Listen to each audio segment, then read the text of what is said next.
Aduh Ting, belum nyiapin kuliah buat besok. Buat besok ya? Aduh, aku juga Mas bingung Mas. Gimana? Minggu ini aku ada ulangan loh.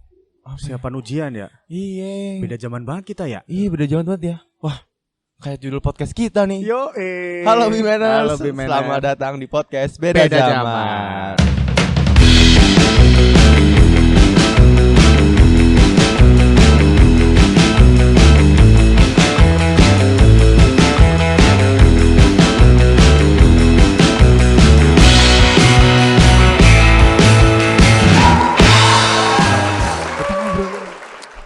Dunia sekolah. Dunia sekolah. Saya dunia ngajar. Iya. Karena saya Gak mungkin. Alhamdulillahnya ini seorang pengajar juga. Iya kan. Iya, Dan Mas Bagus juga dulu kan mesti ngajar. Sekolah juga kan. Sekolah kan? juga. Nah Mas. Dan gak pernah kepikiran Iya. pas sekolah itu saya mau jadi pengajar. Iya. Aku mau cerita Mas. Gimana? Ini ya kan lagi masa pandemi gitu. Sedangkan dulu aja waktu sekolah tuh masih belum pandemi kan. Kayak belajar juga kadang masuk kadang enggak Mas. Apalagi sekarang gitu. Online ya? Udah online, tugas numpuk. Wah, pusing banget Mas. Nah, iya sih. Apalagi saya nih jadi pengajar nih. Iya. Nah Sudut pandang dari seorang pengajar, Ting. Iya, gimana Mas? Kita juga bingung. Bukan siswanya doang yang bingung. Iya. Kita juga bingung gimana nih caranya ngajar di masa pandemi ini online, tapi siswa tetap mudeng. Berarti untuk menarik perhatian dari siswa-siswa itu ya? Betul. Dan ini tadi kamu bilang katanya banyak tugas. Iya, banyak tugas Mas. Tapi banyak kalau dari sudut pandang guru atau saya sebagai seorang dosen, sudut pandangnya itu bukan tugas, Ting. Itu kewajiban kelas atau kewajiban perkuliahan. Iya sih, kewajiban siswa juga sih. Betul. Benar. Jadi gini, kamu dapat satu mata pelajaran 2 jam pelajaran misal 45 menit kali 2 berarti 90 menit kan. Ya, Guru pasti akan berpikir kalau 90 menit itu di kelas dia ngapain, karena ini nggak di kelas dan nggak mungkin full online dengan Zoom karena ngabis-ngabisin kuota. Iya benar. Iya kan? Benar. Akhirnya dia berpikir gimana caranya supaya bisa memberikan sesuatu dengan 90 menit dengan efektif, biar nggak kebuang sia-sia gitu. Kebuang sia-sia. Akhirnya dianggaplah itu sebagai tugas oleh siswa. Padahal bukan tugas kan. Itu kan kayak cuman belajar biasa sih. Iya gitu. Memang kewajibannya 90 menit loh, Ting. Berarti kita yang kayak contoh sebagai siswa, saya juga sebagai siswa berarti menganggap salah gitu. Salah. Iya, ini makanya perspektif saya sebagai seorang pengajar sebagai seorang pengajar, itu perspektif yang salah dari siswa bahwasanya ya kita memang harus memberikan kewajiban kita memberikan waktu 90 menit loh. Atau kalau saya di jam mata kuliah 50 menit, kalau 2 SKS berarti 100 menit. Saya harus gimana caranya bikin waktu 100 menit dengan metode pembelajaran yang di mix, nggak tatap muka dengan Zoom doang yang habisin kuota, atau tidak cuma dengan WhatsApp voice note atau dan lain-lain, tapi saya juga harus nge-mix itu biar gitu. Siswa juga tertarik gitu, untuk mengikuti. Jadi memang sama-sama masih merabat. Iya sih. Waduh, sampai kapan ya pandemi gini ya? Insyaallah kalau kita mendukung vaksin. Wah, jangan lupa vaksin, kawan. Vaksin sebentar lagi. Mudah-mudahan bulan Juli kita udah masuk. Amin. Nah Mas, saya mau tanya nih Mas. Kan kita udah kelihatan banget nih beda zaman ya. Beda zaman. Kan kalau zaman saya tuh zaman sekarang kan kalau sekolah zaman dulu ya waktu masih belum pandemi ya kan. Tuh sekolah tuh biasa aja kan. Kayak contoh sekarang kebanyakan nih berangkat sekolah itu udah kayak bukan buat cari ilmu Mas, tapi buat saingan kayak outfit gitu, penampilan, saingan penampilan tuh. Ada yang pakai sepatu keren, sepatu yang mahal-mahal dan lain-lain Mas. Kalau menurut saya Mas, lihat dari Instagram atau sosial media yang lain tuh, kalau zaman dulu tuh cuman pakai celana pendek tuh, keren-keren. SMP. Iya, kalau yang SMA tuh berarti yang celana pendek zaman dulu banget ya? Zaman dulu banget. Iya, SMA zaman dulu banget.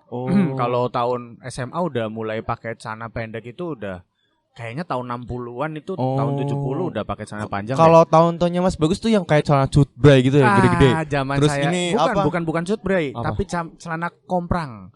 Jadi dari atas sampai bawah tuh gombrang. Oh iya gitu sampai bawah sampai lebih lebar daripada sepatunya.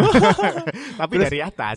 Terus ini ya apa kerah bajunya kan keren banget kayak Rhoma Irama tuh biasanya. Itu tahun 70-an tahun 70. Ya, kalau tahun 90 standar lah gitu. Tapi celananya komprang. Iya. Terus pakai kemejanya ya biasa sih, tapi kita keluarin ya seringnya kalau ketemu guru keluarin dapat poin tuh dulu tuh. Iya Mas. Saya dulu kalau waktu sekolah dulu ya, waktu SMA tuh, waktu sebelum corona. Sering banget kan gerah gitu kan, pakai baju-baju seragam kan. Dikeluarin kan. Yeah. Terus kalau ada guru lewat gitu, langsung masukin Mas, cepet masukin. Kalau enggak tuh dicubit tuh kan. Dicubit, cubit. Terus tapi enggak dilaporin tuh guru yang nyubit tuh. Enggak dong, kalau saya emang enggak Mas. Enggak ya. Tapi ada loh yang ngelaporin guru loh. Aduh. Itu padahal gini, kalau menurut saya ya, itu parah zaman saya loh, Loh, gimana Mas? Saya SD nih. Tulisannya itu jelek dulu dibilangnya tulisan saya sampai sekarang tuh jelek, Iya. Enggak tapi kalau menurut saya enggak jelek. Sama sih Mas. Jadi dulu tuh ada latihan nulis zaman SD tuh latihan nulis halus namanya. Menulis halus pakai kertas yang ada garis gedenya sama garis kecilnya kan. Iya. Ya, papan tulisnya juga dulu gitu tuh, ada papan tulis yang kosong sama papan tulis menulis halus yang dulu. Yang pakai kapur itu. Pakai kapur. Iya, saya pernah ngalamin tuh Mas. Ya, pakai kapur ya. Saya itu tapi di papan tulisnya tuh ada garisnya, garis tulis halus. Iya. Jadi dulu setiap minggu pasti dites tuh menulis halus dan saya pasti jelek. Wah, pasti jelek dan saya selalu kena cubit tuh kalau tulis halusnya jelek. Itu pasti kena cubit. Kepala sekolah saya dulu kebetulan saya sekolah di SD Kristen. Kepala sekolah saya itu namanya Ibu Kristina Hadinata, almarhumah. Sudah meninggal beliau. Kristina Hadinata itu adiknya Christian Hadinata, pebadminton internasional Indonesia. Adiknya orang Purwokerto kan. Orang Purwokerto. Orang Purwokerto punya adik namanya Kristina Hadinata. Itu kepala sekolah saya tuh yang ngetes tulis halus dan saya selalu kena cubit itu setiap minggu. Waduh. Zaman itu kalau nggak kena cubit, kalau dicek kuku, kuku pasti. Ditutup pakai ini apa penggaris yang kayu. Kalau nggak penggaris yang besi. Iya. Kalau nggak rotan Mas. Kalau dulu saya SD rotan. Gitiknya. Kalau zaman saya disebutnya gitik. Disebutnya gitik. Tar. Iya kan. Saya dulu tuh kalau setiap hari apa ya kalau nggak salah. Jadi sebelum pelajaran tuh tangan harus di atas meja Mas. Iya di atas meja. Ntar guru jalan tuh bawa rotan dari belakang. Panjang dor. Iya. Kalau enggak nunjukin ini langsung ngasih potongan kuku tuh. Potong gitu kan. Itu masih mending, zaman saya enggak. Begitu panjang langsung dar gitu kan. Terus kalau misalnya ribut di kelas nih. Guru dari depan langsung ngelempar penghapus ke kepala tuh. Iya bener. Waduh saya ngalamin. Tapi menurut saya Mas, kalau saya lihat dari foto-foto zaman dulu gitu. Duh rambut gondrong-gondrong ya Mas. Kalau SMA masih oke tuh, tapi SD kalau kita panjang itu ditarik nih ininya nih. Iya, jambangnya ditarik kan perih banget. Dan kita orang tua kita begitu kita dilaporin kita itu melakukan pelanggaran itu, entah rambutnya panjang, entah kukunya panjang kotor, di kelas berisik terus dilempar pakai penghapus sampai benjol kadang-kadang. Sampai rumah kita nangis laporan sama ibu, sama orang tua, sama bapak, ditambahin kita malah kita yang dimarahin. Iya kan? Tapi kalau zaman kayak kemarin ya Mas. Di zamanmu banyak loh yang kayak kemarin nih Mas, kayak pernah waktu itu ada viral tuh, ada yang siswa ngelaporin ke orang tuanya, orang tuanya ngelabrak sekolah kan. Betul. Padahal kan yang salah kan emang dari siswa kan. Saya jujur, saya sebagai siswa ya emang kita emang melakukan kesalahan. Tapi ya harusnya kita di situ ya paham lah kita melakukan kesalahan, tapi nggak perlu sampai dikasuskan. Nggak perlu sampai ke ranah hukum juga.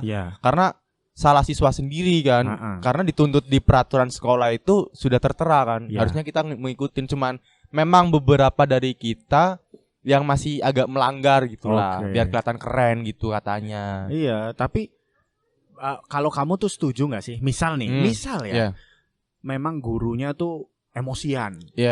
Siswanya sedikit salah langsung dihukum lah, anggaplah seperti itu. Entah itu hukumannya dikeluarin dari kelas lah, apa disuruh berdiri lah, atau bahkan sampai ditabok mungkin begitu. Menurutmu setuju nggak sih? Setuju aja sih Mas. Setuju aja. Iya, kalau siswanya itu emang melakukan kesalahan gitu ya. Tapi ini Mas balik lagi ya. Saya pengen cerita nih Mas. Dulu waktu SMP, saya tuh nakal banget Mas. Ya. Sumpah. Bukannya saya dari SD. Mau diceritain kan? Waduh. Itu pengalaman kelam Mas. Itu jadi, SD membuat saya lebih semakin tua Mas waktu sekolah. Jadi kita ini pernah gak naik kelas. Karena saya nakal. Nah, SD kan naik kelas kan? Ya. Udah kelihatan nakal tuh kan. Masuk SMP Mas. SMP. Wah itu udah mulai saya nakal banget Mas.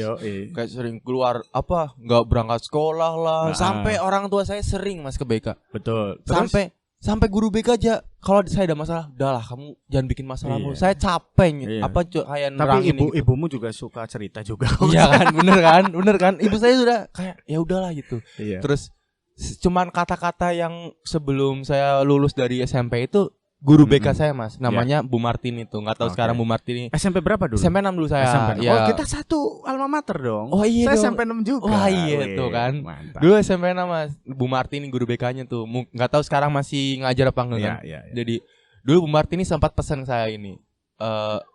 Pasti saya tahu kamu. Kamu itu emang nakal gitu kan. Tapi enggak mungkin orang yang sekarang nakal enggak mungkin masa depannya tuh suram. Oke. Nah dari situ pegangan saya Mas. Ya. Makanya apa ya Mas, kayak wah pasti ada saatnya nih saya untuk berubah. Betul, gitu kan. Berubah untuk lebih baik lagi gitu. Makanya waktu saya masuk sekolah SMA gitu, saya masuk madrasah, guru BK saya Bu Martin langsung kontak. Kamu madrasah ya? Saya madrasah. Man ya? Man 1. Wih, mantap. Saya Man 1. Luar biasa. Nah waktu masuk Man 1 tuh tiba-tiba Bu Martin nih ngontak guru BK sekolah Man 1 Mas. Terus kayak nitip lah, Bu, nitip. Sampai begitu? Iya. Luar biasa. Baru pertama kali saya masuk SMA Mas, Man 1. Kan ada ospek kan. Abis selesai ospek saya dipanggil BK. Saya kira kenapa kan? Wah, padahal gak ngapa-ngapain tuh. Baru pertama kali masuk kok dipanggil BK kan. Terus? Masuk dipanggil BK. Terus saya udah panik tuh. Aduh, saya ngelakuin salah apa ya? Baru masuk kan. Apa saya waktu isi pendaftaran saya salah nulis gitu kan. Terus tiba-tiba guru BK yang Man 1 tuh cerita gitu. Katanya dapat pesan dari Bu Martini, katanya disuruh di sini untuk berubah. Dulu cerita katanya nakalnya gini-gini, sekarang diharapkan untuk berubah gitu Mas. Mantap. Saya salut sama guru ini. Nah, itu. Itulah kami seorang pengajar itu punya tanggung jawab sampai seperti itu, Om. Maka dari itu mungkin ada satu waktu kita manusia ya. Walaupun gini, untuk menutupi orang bilang begini.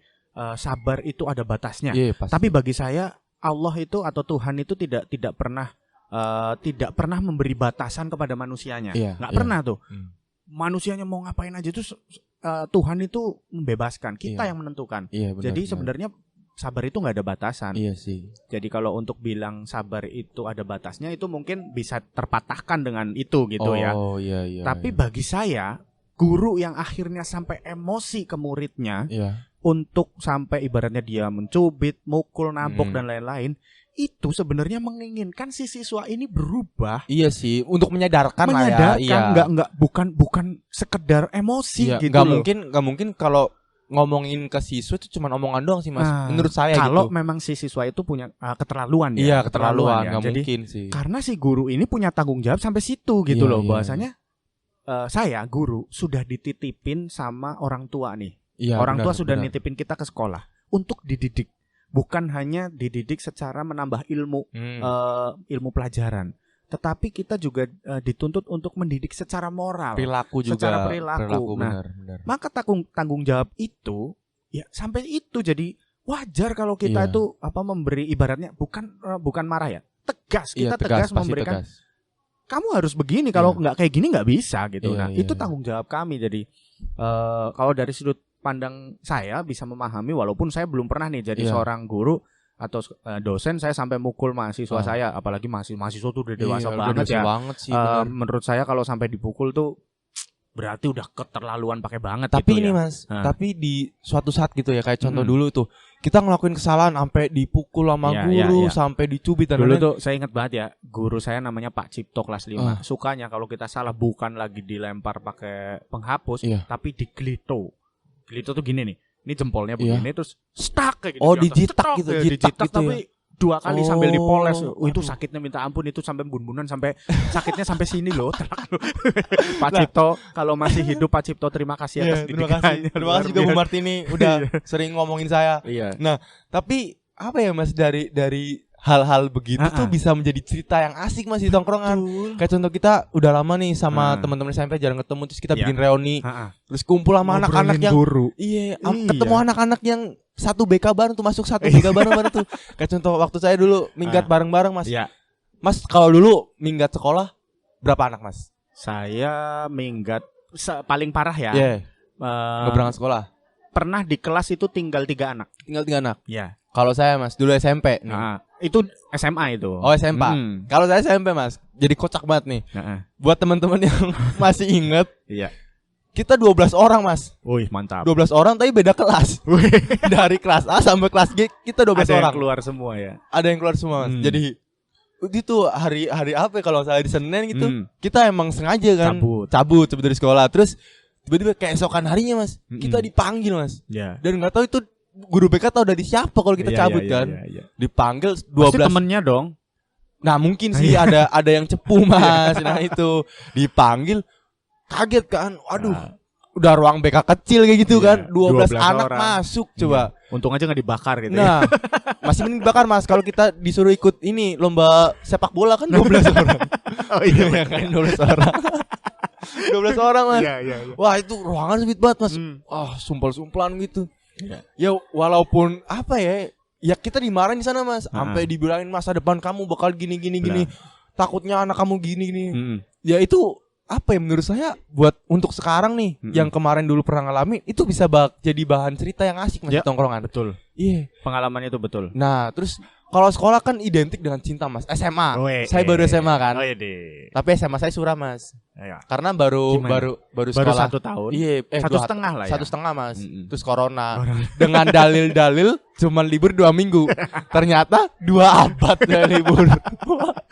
Waduh, nggak asik banget ya. Waktu kemarin yang angkatan kakak kelas saya udah cengin tuh angkatan corona. Jadi kita harus ngomong apa nih sama corona? Kurang aja. Bangsa. Waduh. Itu Mas, udah mencekik perekonomian, bikin pusing. Waduh. Gak tahu saya besok nih gimana ya. Udah ujian praktek bentar lagi. Ya aduh. Masanya saya belum katanya tuh kalau masa percintaan dia sama itu asik banget. Asik Mas. Luar biasa. Merebut pacar orang. Terus study tour Mas, study tour ke Bali. Itu pengalaman luar biasa bagi saya. Nah, kalau saya kemarin study tour ke Bali sedih sih Mas. Gimana? Jadi saya kan dulu kan dari awal masuk sekolah kan udah ngincer satu cewek nih kan. Cakep gitu kan. Cakep banget. Luar biasa. Dan saya kira tuh saya seneng nih dengerin kayak gini kayak lagi nonton FTV. Ini curhat langsung ya. Jadi itu Mas udah suka sama satu cewek, terus study tour kan. Waduh, tiba-tiba Mas, teman yang satu angkatan langsung pada punya cewek semua Mas. Gila. Terus yang awalnya jomblo Mas. Terus kamu nggak nyari juga? Apa udah habis semua tuh? Udah habis stoknya Mas. Udah diambil sama teman-teman yang lain Mas. Wow. Itu kan contoh tanggal sekian gitu, jangka waktu seminggu. Nah seminggu itu teman-teman yang saya tuh yang cowok-cowok udah pada punya cewek Mas. Satu angkatan semua. Janjian gitu atau gimana tuh nembaknya? Nggak tahu Mas. Nggak tahu. Terus tiba-tiba study tour kan ke Bali kan. Yang lain pada foto-foto sama ceweknya di pinggir pantai atau bucin dah gitu kan. Bucin. Saya Mas di pinggir pantai minum kopi Mas. Asik dong. Iya Mas, tapi kan saya juga pengen gitu cinta-cinta di pantai Bali gitu kan. Kayak Beb, kamu lihat bule itu nggak gitu? Cantik banget kayak kamu kan bisa gitu kan. Berarti pengalamanmu di Bali itu satu kali dan itu gagal ya? Iya Mas, aduh. Gak punya cewek ya? Wah, ini saya cerita dong. Gimana coba? SMA tadi tur Bali punya cewek. Waduh. Itu pacar pertama saya itu. Mantan ya. Mantan pertama. Mantan ya. Dia sekarang udah punya anak berapa nggak ngerti kali ya. Berarti udah suaminya polisi juga. Polisi ya. Mantap polisi. Udah nikah dulu sebelum saya. Cari aman. Itu mantan saya yang pertama itu benar-benar mantan. Maksudnya setelah jadi mantan itu benar-benar jadi teman bener. Karena dia setelah pacaran sama saya, dia kan pacaran sama teman saya. Saya yang nyomblangin malah. Wah, iya pasti Mas. Itu di circle sekolah juga gitu Mas. Iya, jadi habis putus sama saya, teman saya suka nih. Iya. Saya comblangin. Iya. Ntar kita minta duit, bayar ini udah gue comblangin gitu. Iya bener-bener. Walaupun hati kita sakit kan. Enggak, kalau saya enggak, bener-bener. Saya itu tipikalnya kalau pacaran, putus, udah enggak punya rasa sama sekali. Beneran. Begitu. Udah putus, bahkan sebelum putus udah enggak punya rasa. Kadang kita baru punya rasa cuma 1 bulan, 2 bulan. Jadi pacaran 9 bulan. Ya, pacarannya 9 bulan nih. Yang punya rasa 5 bulan. 4 bulan bosen. 4 bulan cuma buat status doang. Iya, bahkan diajak ngomong males jawabnya. Kadang WA lagi ngapain di chat dulu biarin. Zamanmu WA, zaman saya belum ada toh. Masih telepon. Yang punya HP baru 1-2 orang. Iya, aduh. Iya kan? Oh, kalau waktu sekolah itu Bali di zaman SMA. Kalau pas Bali zaman kuliah, ini beda lagi. Ke Bali lagi saya zaman kuliah. Waduh, saya baru pertama kali nih. Waduh, gimana? Zaman kuliah study tour Bali lagi. Kalau ini bukan pacaran, saya nggak punya pacar tuh. Tapi deketin pacar orang di Bali. Sepik lah ya. Sepik halus. Membuat dia putus gitu. Tapi nggak putus-putus. Kasihan. Iya gitu, nggak putus-putus ya udahlah. Ya sudah, ya itu pengalaman. Tapi jadi selingkuhannya pacar orang.